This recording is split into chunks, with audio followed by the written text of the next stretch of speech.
All right, everybody, we are on to round 6 of the OLS. We have Xeloo versus Patsque here. Patsque bringing that Mind Meld deck that I had put up a video for earlier on in the week. So pretty cool stuff as far as that's concerned. Awesome to see such a fun deck played competitively in this tournament. So without further ado, I'll let you guys get into the gameplay. Xeloo versus Patsque for round 6.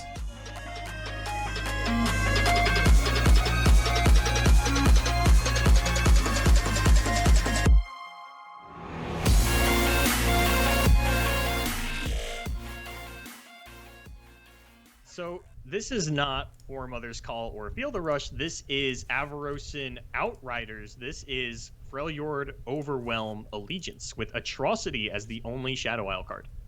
Freljord. Oh, wow. Okay, interesting. This is on the side of Xeloo, right? Of Xeloo, yeah. We've got Ancient Yetis. We've got Alpha Wild Claws, 3 Battle Fury in the main. Ruthless Raider, those Outriders that I had mentioned. And I love seeing Outrider decks pop up because it reminds me that every single Allegiance card is playable except for Zonite, whatever his name is. He doesn't even deserve to have his name remembered. He should just stay in the gutter. Oh, man. So I've played against this Overwhelm deck quite a few times, and it's very interesting to me. It's actually very difficult to play around an 8-mana Battle Fury. Or more, I guess not very difficult, but more difficult than you'd expect. Because you think, it's 8 mana, like that's a huge mana commitment. But it's also super impactful. I mean, you could burst speed play that on something for just lethal, right? Especially when you're playing it on Overwhelm unit. You can't always deal with that Overwhelm unit after the fact unless you have like a stun or, in this case, a Frostbite. So, I do think that Pat will have kind of a little bit of an advantage here in this matchup, having so much access to these Frostbite effects. Potentially. And I know I had mentioned a little bit earlier that I thought this was normal. Let me explain this. When Plaza was sort of at its peak and everybody was experimenting with like 10 different Plaza decks, all of a sudden in one day I heard a bunch of buzz about Ash Plaza. And it seemed like a pretty good anti-Plaza deck. And I thought everybody else picked up on that as well. I thought this was like a thing. Everybody that I talked to was buzzing about this deck. And now I found out apparently that was just me. That was just me and my little circle, I guess. Nobody else knew about Ash Plaza, or at least like it didn't maintain popularity, and part of that could just be because Plaza didn't really maintain popularity. Yeah, Plaza fallen off, man, but we'll see if this version of Ash Garen can put it back on the map at least today anyways. And I mean, honestly, on the side of Xeloo too, we do have that Plaza Hecarim deck that we've spoken so much about, so we'll see if that was the one that was banned out, if it was the Zoe Diana Aurelian Soul, which is basically the same thing that Pat's running with the Zoe deck, but a little bit of a different variant.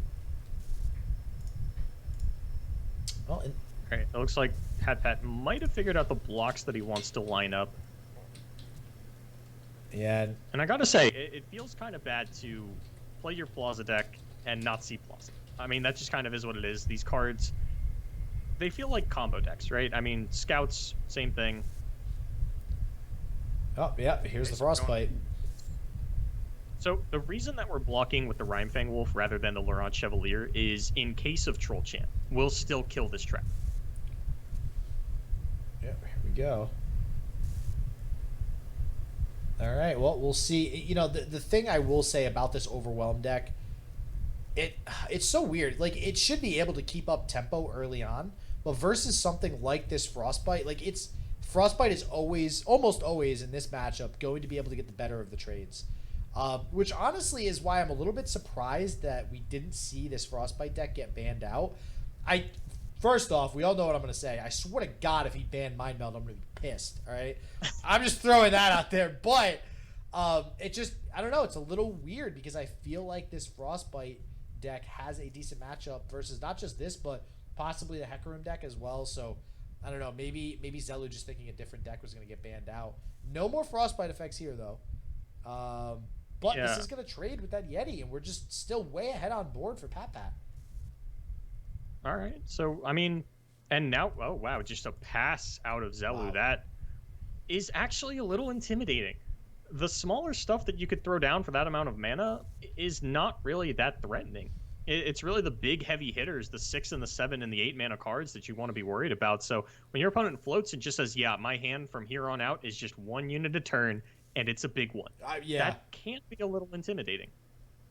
But we are still pretty wide, right? I mean, this Ashe is going to die, but now we're going into a turn where we will have Cythria for some pretty large attacks coming up. See what the draw is. Omen Hawk, not the greatest, not going to lie right now. We could go for the double Cythria and still keep single combat open right now. But it looks like we are going to go for the Grizzled Ranger, possibly get that scout attack through. Yeah, and we could even develop another Rhyme Fang here. Mm-hmm. Yeah, I like this. Oh, okay, wow. I like this because I don't think we've seen a foil card all day. Yeah, actually, whoa, hold on, back up. You are correct, good sir. That's weird. That's very surprising, actually. Have you crafted any foil cards yet? Oh, yeah. Every card that says Invoke on it, I crafted for it. Except the Champions. I haven't done the Champions yet. I'm still sitting on, like, the coins to do it, but I don't know if I want to do it. But, like, you know, my Mountain Scryers, my Solari Priestesses, my Spacey Sketchers, all that stuff. See, actually, that's smart. That's, like, the most efficient, like, foil that you're going to get for your money. Yeah, I want to be slamming down shiny Great Beyonds. Like, and it usually wins the game, so why not have the game-winning card? Yeah, I was like, yeah, this is a deck that I play a lot. Even if it's not good, I'll probably still play it because I just really enjoy it. So, yeah, this is what I'll do. All right, so we actually went for the Is Stalking Wolf, is that main deck? No, that came off of the Laurent Chevalier. Oh, okay. Wow, that was... Well, okay, but Laurent Chevalier's main deck is a 3-up, so there's that, I guess. Yeah. So, all right, so the Laurent Chevalier is going to live here and actually provide another Challenger unit, which... So this is interesting. I really like Laurent Chevalier in this deck. Not just because of the Frostbite effects, but, like, you're getting its effect proc because of Frostbite and having it live. And on top of that, you're getting additional Challenger units, which in this case, we just ripped a Rhyme Fang, which is great. But you're getting Challenger units to also use with more Frostbite effects. So it feels really good. Yeah, and it's nice when you don't have Plaza, right? I mean, generally, Plaza decks will struggle because they actually can't kill anything unless they find that Plaza, but that's not a problem you're going to run into. A problem that you are going to run into is you might be dead if there's a Battle Fury. Yeah. Well, actually, yeah, because a Battle Fury on the Alpha Wildclaw puts it outside the range of a single combat with the Cythria. And that's just as scary, actually. Yep. That's another 8 damage. So yep, this is where things do get a little scary. We're gonna have to block some things here. Now, both Cythria's blocking. One of them blocking the Sejuani kills the Sejuani, and the Cythria lives. Yeah. But I imagine there's a troll chant. Is this enough HP? Are we just dead? Oh, that's a good point. Not playing the other Cythria. Did we like? Are those you still have single combat onto the Alpha Wildclaw? Yeah, but then the Sejuani pushes the damage at you. No, the Sejuani gets blocked by the Cythria, right? So now you single combat the Grizzled Ranger with Alpha Wildclaw. Yeah. I forgot how much HP this Alpha Wildclaw had. I was thinking you had to single combat the Cythria and do it for some reason. Yeah, but not the case. I mean, that is how you would... It doesn't even get around Troll Chant, actually. If Xeloo has Troll Chant, I think the game's just over. Which... I honestly am surprised. It's not a situation that you had to put yourself in. Oh, he's playing around Troll Chant. Oh, but he can't. Okay, I think he's realizing that. Yeah, that doesn't... Yeah, because then you take the 5. Yeah. Yeah, he's just... I think Pat's dead here. It's unfortunate. I'm very surprised to not have seen that other Cythria come out, like you said, to just preserve as much life, because... Playing greedy with it, you might get rewarded. Yeah, but Xeloo almost always has a Troll Chant here, right? There have been some opportunities to play it.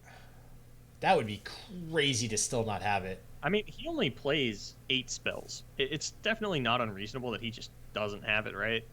It's not like we've drawn a whole lot of cards. There's still like 27 cards in our deck. It's very reasonable that there's no Troll Chant. I guess, yeah, there is. I mean, there's 3 copies, but yeah, I guess you're right. I mean, 20. Oh, there it is. Okay, yep, but he has it. And that's game? just... Yeah, that's just... Yeah, by 1. Man, whew, this Overwhelmed deck doing work, and... You know, even with all that Frostbite, Pat's still getting taken down. If there was no Troll Chant, I'm pretty sure Pat won on the following turn, for what it's worth. Yeah. I mean, there's still the possibility of Atrocity, which is like a whole other story. I don't think you were ever winning through Atrocity, but yeah, just playing it a little bit risky, not working out this time. See, now we're we are caster cursing Pat, because when we watched him earlier, that was his only loss of the tournament. We should Don't we should remind tune we should tune away. We should. Is there somebody else we can watch now? Is there? No bias, SJW. We have to do this. We have to. We just have to stop casting them. Doesn't matter how much we like a player. We have to cast them. All right, looks like the Hecarim deck was banned out, so we'll see if. It could have been Mind Meld. Dude, I just don't even. Oh yeah, I forgot the Hecarim was on the side of Xeloo. Oh yeah. No, Yeah, that's what you meant. Yeah. Okay. It better not have been Mind Meld. So we won't find out unless Pat's able to take a victory here. But this isn't terrible. We do have Brittle Steel with the Rhyme Fang Wolf to get started here. We'll see how Xeloo opens. And what do you know? We have a first turn Zoe. We do have a Sharp Sight, but Zoe is going to be able to at least push through one attack. And this is why she's just so damn good right now. At the very least, we are going to be able to kill her on the following turn. We'll get that Rhyme Fang down. I don't think you really have to worry about the Zoe leveling in a matchup like this unless... I mean, there's really nothing that could stop it. I mean, I guess we could, like, get a Crescent Strike, but we probably wouldn't play it. I don't think we're really all-inning on this Zoe plan here. It is probably just going to die to the Rhyme Fang, but it is what it is. She did her job. This is more than a Teemo would have done. We got a card out of it. Wow, okay. Just to get rid of the Challenger, essentially. I mean, technically, you get rid of its effect, too, but yeah. It looks like we are. I mean, we can it. still Sharp Sight on the following turn to, once again, go for the kill on this Zoe. Yeah, and Sharp Sight, suddenly that second part of the effect coming in a lot. It's like every game now it's drawn. We're like, oh, by the way, this blocks elusives if you don't know. And yeah, so this Solari Priestess shows that we're almost definitely going to lose this Zoe to the Sharp Sight. Rhyme Fang Wolf makes sense here, yeah, and then you have plenty of mana to go ahead and play this Sharp Sight, and even Brittle Steel if you need to. Pale Cascade actually doesn't save the Zoe, if that was the case. So, we'll see what happens on the side of Xeloo. Spacey Sketcher. Okay, here comes Equinox number 2. Now you wouldn't play that anyway. Yeah. I mean, a Serpent still wouldn't do anything. You know, there's nothing to stop the Zoe from dying to the Sharp Sight this turn. But, I mean, because you know your opponent is running Sharp Sight, do you not attack with the Zoe and hard go for the level up? The answer is no. We are going to throw it out, and yeah, we are going to get the block out of Pat, who... I mean, Garen's coming down next turn, and unless a Falling Comet was gotten off of that Solari Priestess, it's looking like this Garen is going to start to take over the game. Meteor Shower would also get it done, because this Garen is almost certainly going to attack. We're almost going to certainly see a block, and... I mean, it's pretty likely that if the removal option was offered up to you, you went for it. Because this is a pretty low-density threat deck on the side of Pat. It's really just the champions that are going to take over the game that you need to watch out for. Yeah, it'll be interesting to see if Comet was grabbed. I mean, there is Cythrias and Tianas to worry about. But, okay, no, we're just going to have the Crescent Strike instead. So that is going to stall out a little bit more time for Xeloo here. I'm curious to see if Tiana comes in big a little bit later on. I hope so. Tiana has made huge waves since her change. She is like... we're seeing her pop up a lot more in Demacia decks. And hey! Oh, there she is. Good job. Hey, called it. Good job, SJW. Called it. Let's go. Yeah, so maybe we get... I mean, on turn 8, we actually have the attack token... Or, sorry, no. We have it on turn 7. So we can do back-to-back rallies here, turn 7 and 8. We'll see if that's going to make an impact. But another Zoe coming down. Feels bad for Pat. These super cool star charts going to not necessarily pick apart the board of Pat, but just make it really difficult to really push his game plan forward with these things like, you know, Crescent Strikes and whatnot. And even that silence, the Equinox, onto that Rhyme Fang Wolf a little while ago. All right, so Traveler was the pickup off of the Solari Priestess. So now we have really no idea what Celestial is going to be hanging back in the hand of Xeloo.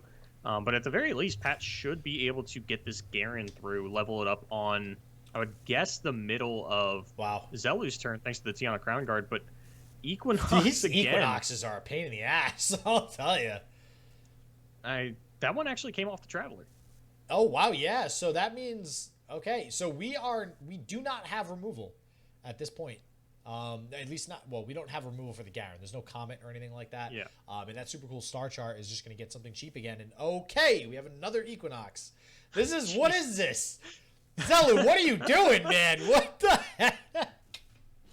He's just saying, nope, This is, shut up, Pat. You ain't doing anything. And Pat has 2 more challengers. I don't think we can Equinox our way out of this one, but one thing that I did want to touch on is this Traveler does threaten the Garen's life if we have a Pale Cascade. Yeah. Yep. And we cannot Brittle Steel it either with it being at 4 health.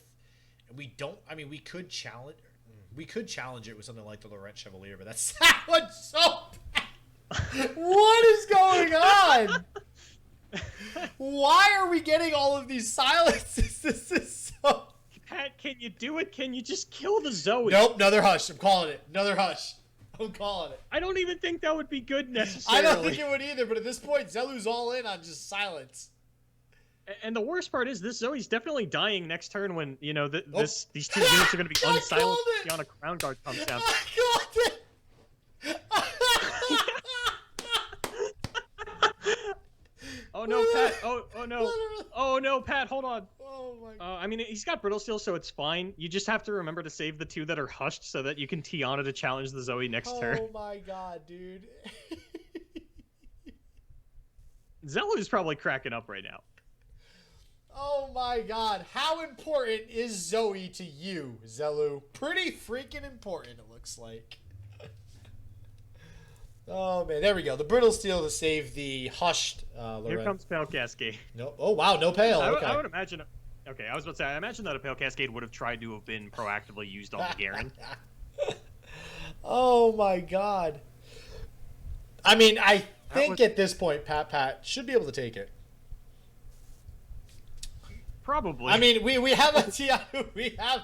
It was a lot of resources expended just to keep a Zoe alive, and honestly, when you're this low on cards, even if you level the Zoe, I don't think it's doing as much for you, and we see Judgment. Wow. Oh, wow.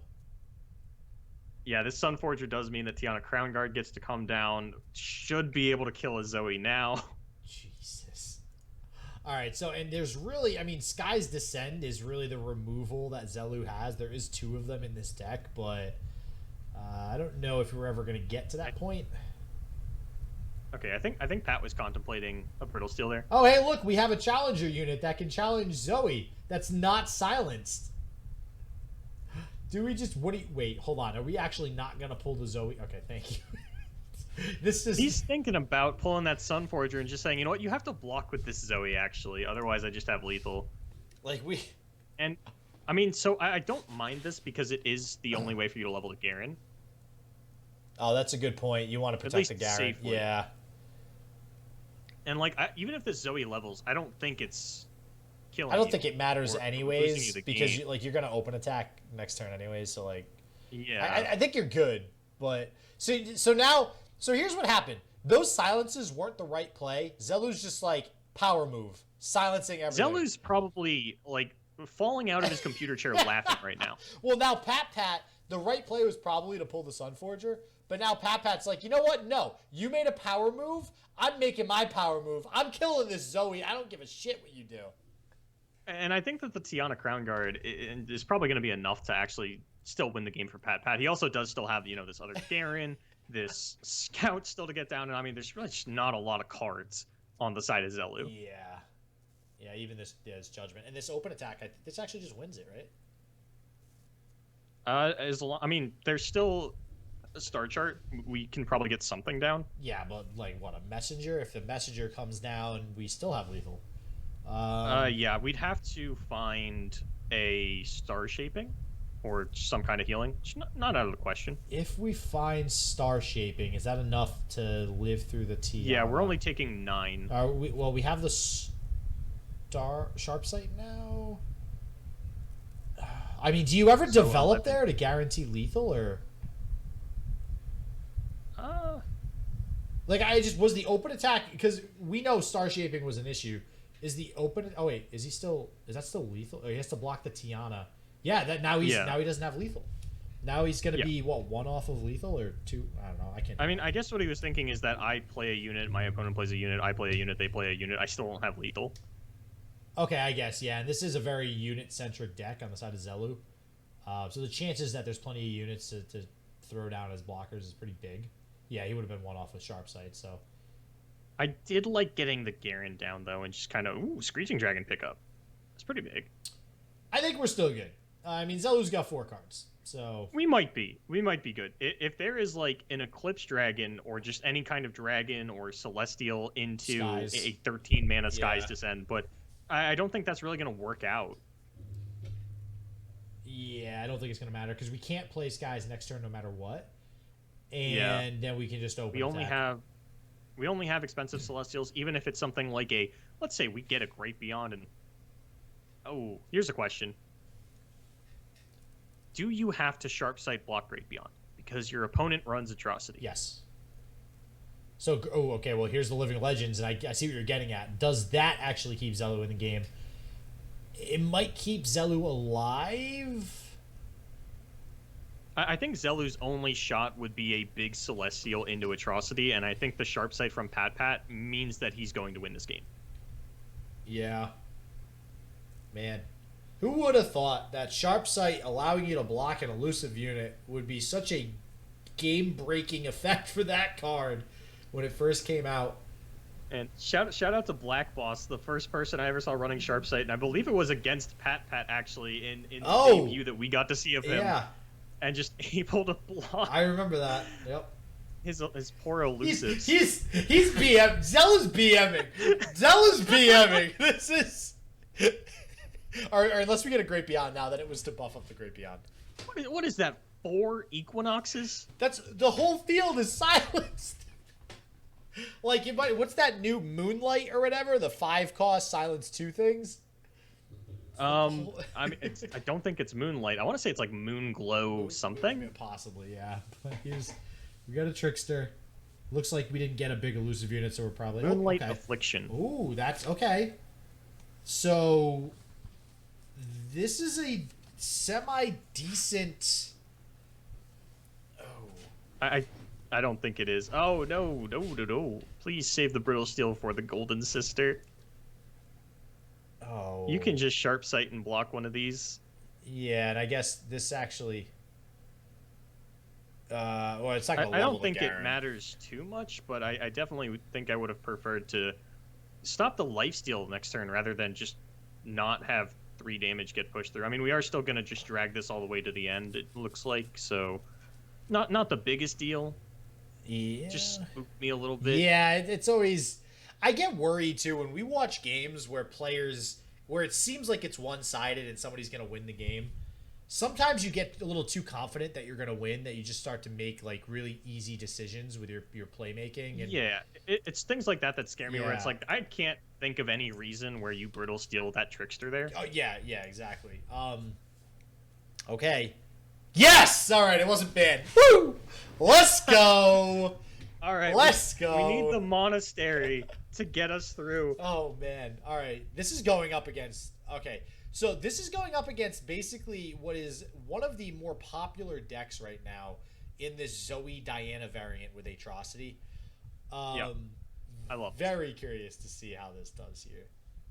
And there it is, ladies and gentlemen. Mind Meld in the starting hand. Gonna win us the game. In the flesh. It's winning us the game. In the jelly. In the jelly. Oh man, that's great. At least we get to see the animation, so sounds good. That's a win in my book. All right, there's the concussive palm, the start of the combo. Where's the monastery? Oh, this is great. So coral creatures to start the game too. Unfortunately, doesn't really look like we have too aggressive of a start out of this deck, which, generally speaking, like that Green Glade duo definitely provides a little bit of aggression. We don't see any claws. Oh, there's a claws right as I say that. Shadow Assassin, nothing yet either. You know what's going to be unfortunate, and I don't know how Pat has dealt with this throughout the day today. I feel like Zoe does a lot to kind of mess with Pat's strategy just with all those cheap Celestials. I don't think Zoe lives very long. I think between all this, not only the elusives that you play, but all of the random 1-cost generation. I mean, we saw him pick up more than a couple parlays in a previous game. I don't think Zoe actually gets a whole lot done here. Although this could be the start of another Equinox train. Oh Jesus! Don't do this to me. At which point, I fear for Pat's sort of mental health, sanity. Yeah. Oh man, Pat, don't tilt to the unending Equinox train. Oh God. Okay. Oh. I mean, Equinox feels like the correct play if you have it, so... Well, here's Fizz. And this... Oh, we have a Rush. Yeah. That is interesting. I remember when all the new cards came out, everybody was kind of high on Rush, thinking it was like all of a sudden this okay card. And, well, we haven't seen a whole lot of Rush anymore. Yeah, I feel like every time a new set drops, everybody's like, it's Rush's time. This is when Rush comes out. It's definitely not terrible. Like it does an effect that like it does things. Now that there is a Blade of the Exile piece that does the same thing Rush does. Yeah. It feels a little worse. You know, just giving something quick attack, it's like, yeah. And in tournament, it's a lot different than it would be on ladder because your opponent sees it in your deck list and goes, what? They know it's there. They can choose to play around it if it is going to be a game-losing line for them. But for the most part, I would imagine they still just don't even respect it. What do we got? We have the Spell Shield on Zoe, too. And okay, here's the... This card is the bane of Pat's existence right now. The look of disgust on his face. We can still theoretically kill the Zoe with the Rush and the Fizz. Okay, well, red card also removes the Spell Shield. I don't know. We actually don't have a block. Or, well, actually, and it gives... Yeah, it gives Fizz elusive. So, do we do that? I mean, I'm not going to lie. I am a little puzzled by Fizz's place in the deck just because we're so used to seeing him specifically in Starlight Seer decks where he gets really big. Ooh, this actually could be it. I think you're pulling Twisted Fate. Yeah, well... Yeah, I don't think you ever... Wow, okay, we're actually pulling the Fizz to ensure... Jesus. This freaking Zoe. Xeloo has just started this series, this match, and is just like, Zoe is sticking around. I don't care what I gotta do. I mean, in all fairness, you look at Pat's deck, and this is not go hard. This is not something that is going to actually threaten to level the Twisted Fate in a single turn. Yeah, you're definitely not... You don't need to prioritize removing Twisted Fate as much, but... I don't know. You know what I usually say, and if we end up getting a leveled up Twisted Fate because suddenly Xeloo can't deal with it, he's going to be kicking himself later on. But we are still doing a decent amount of damage. The thing, though, is, again, with this Zoe Diana deck, there are typically star shaping. This one in particular, we are seeing a 3 of star shaping, so no lack of heal here going up against this Mind Meld deck of Pat. As well as triple Solari Sunforgers, so just as much healing as you could possibly jam into a deck like this, more or less, without sacrificing consistency, so to speak.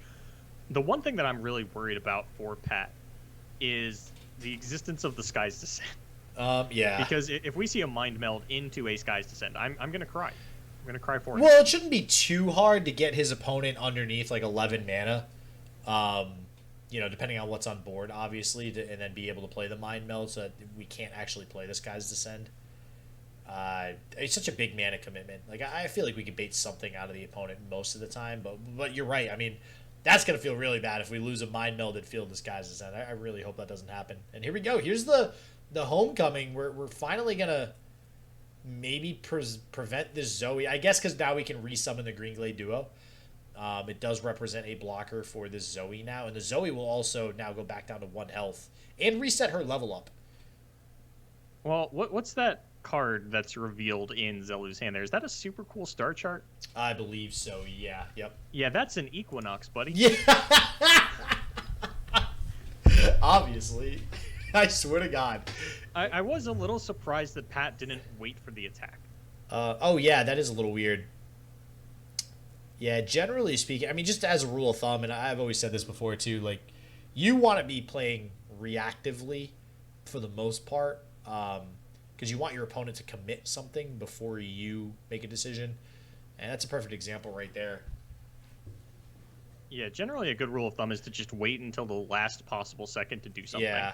And we've seen players get punished before for not waiting until combat to do things and letting their opponents redevelop, and I mean, the super cool star chart probably would have come out on the attack, you know, so they pick sort of the wrong card. Now, Xeloo knows that you have another elusive. If Equinox was offered up, might have gone for it, whereas previously may not have taken that road.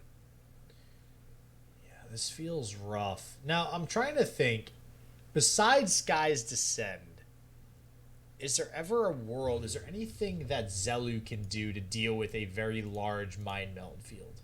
There's Hush. Because like I'm thinking 20 to 0. Like start. Let's just assume we're doing 20 to 0. Depending. It's very possible that Cosmic Rays would do it.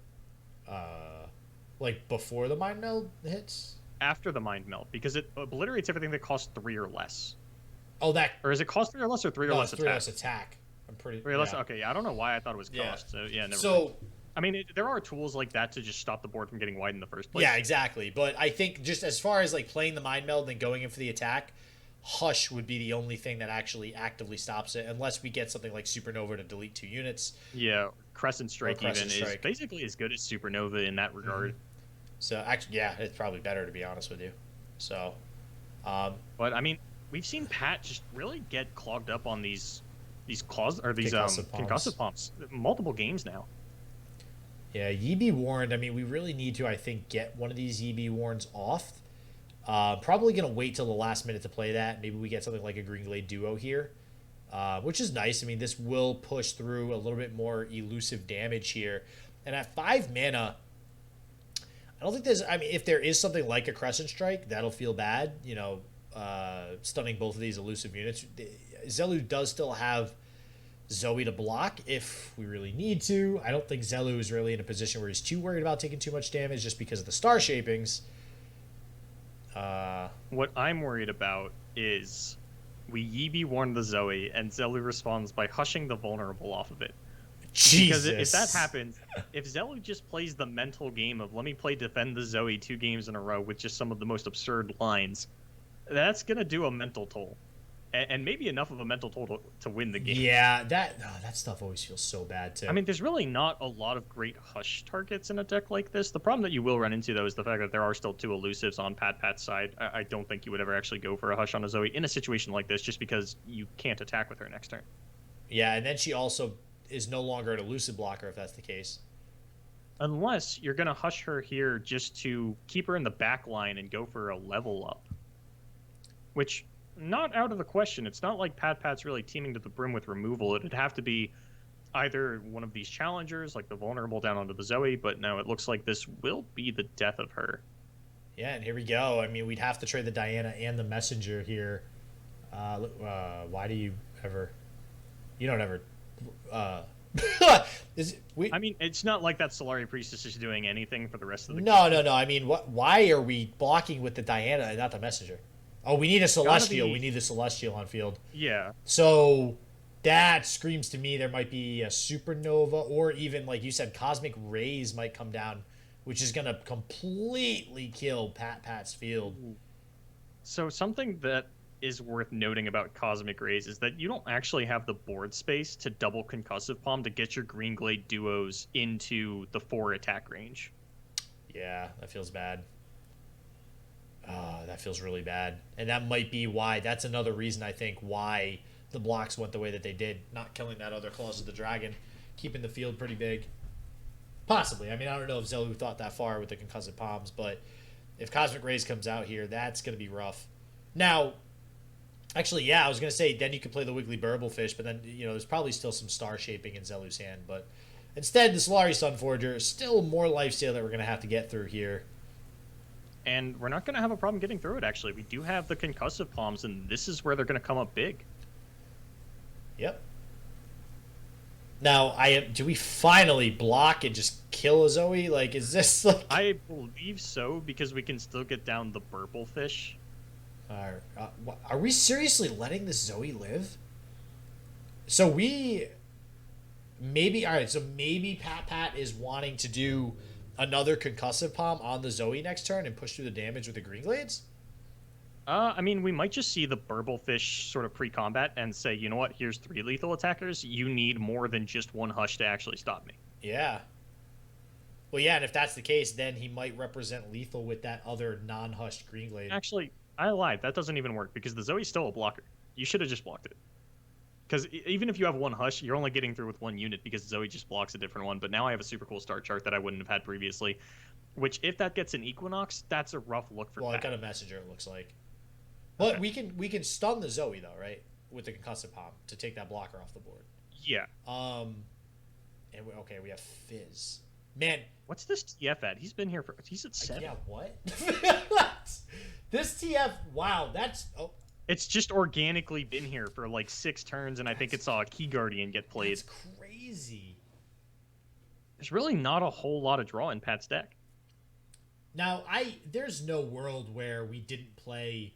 Is there a world where we didn't play Cosmic Rays last turn and we held it for this turn? I mean, that would feel so bad for Pat. Or, wait, Sky's Descent. I don't... Yeah, I mean, Sky's Descent does seem a little bit more likely. Oh, this is definitely a Sky's Descent.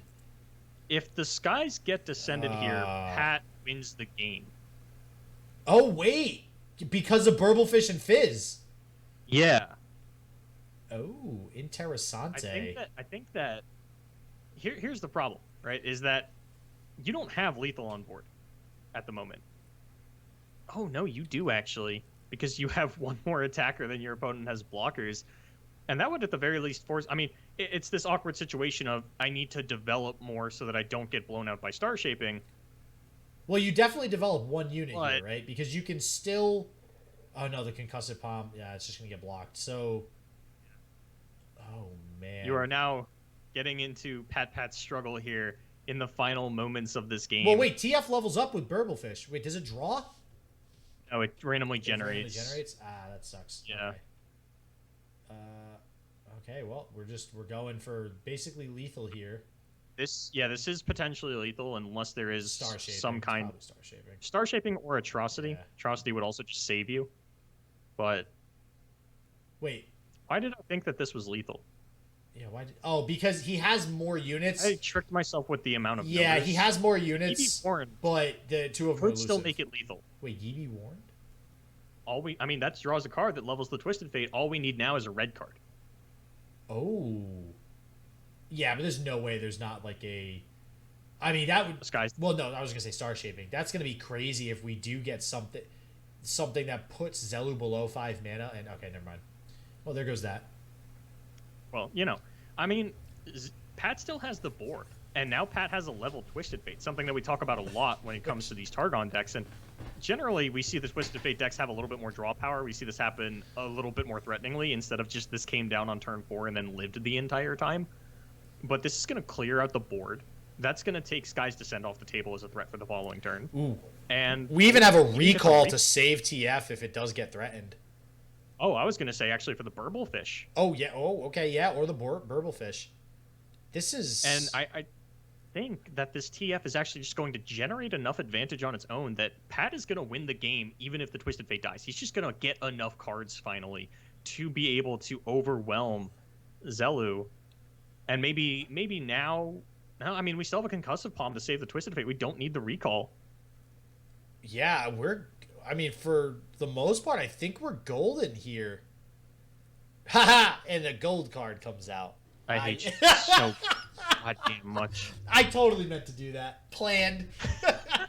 Calculated. Let's go. Wow, this is... Okay. I'm trying to wrap my head around this matchup and how this game is going. And it's probably because we obviously don't see Mind Meld decks every day. Just going to throw that one out there. But I think we're just not going to see the Mind Meld even. This is just going to be a Twisted Fate deck with 2 Greenglade duos sort of holding it down. He knew. See, there he's shaking is the his Sky's head. Descent. He knew.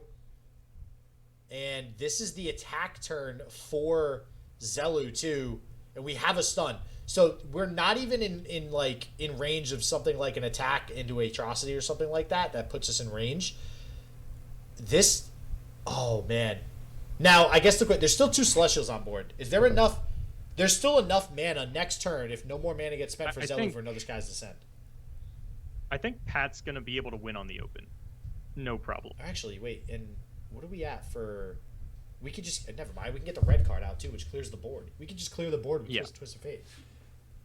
Oh man, no. Not only that, but we actually have a rally with the Fizz as well. Look at, he's smiling. He's smiling because he knows it's coming. He knows. The Equinoxes and the Hushes. You can kick him. You can beat him. You can kill his units, but you cannot silence Pat. You cannot silence the jellyfish, baby. We are not going down. Piranha. There we go, finally. We played it. It's there. It's on the field. It was a part of the game. It's fine. Oh my god, this is amazing. Fizz coming down hot. I don't see any reason why this open attack doesn't end the game. If we have 2 star shapings, that's 11. That is that I don't think the game. 2 star shapings does it because of the Fizz spell. Wait, because of the Fizz spell? Yeah, so you throw out a star shaping in combat, I pull something back and rally. Oh, that's right. I forgot those 2 Fizz in hand. That's not something we see every day. I didn't think we were gonna do that. Yeah, I don't know why we did that actually. I think because we have the Fizz rally. Yeah, the only thing that's gonna stop us is star shaping. So we'll just rally, build up a board again. We'll concussive palm your unit specifically, get that 3-2, and go in for another attack. Yeah, yep. There's the Shen emote and Pat taking it home versus Xeloo. Get excited, Pat. You deserve it, man. Playing a freaking Mind Meld deck, taking home a victory, baby. And pretty cool to see that the deck itself actually didn't even need Mind Meld to win. Also disappointing at the same time, oddly enough. But, but it didn't need it. It had other win conditions. Awesome stuff to see out of Pat. Very excited to see him potentially make it into the top cut here. We have one more round, and he's X-1. Assuming tiebreakers work out for him, it's a pretty good shot that Pat makes top cut here with this Mind Meld deck. All right, and Patsque gonna take it there in crazy fashion at the end of game 3. Gonna advance to 6-1, pretty much 5-1, pretty much guaranteeing himself a spot in the top cut. It'd be pretty cool to see if that is a thing. But as always, everybody stay healthy, stay positive. I hope it just works for you, and peace out.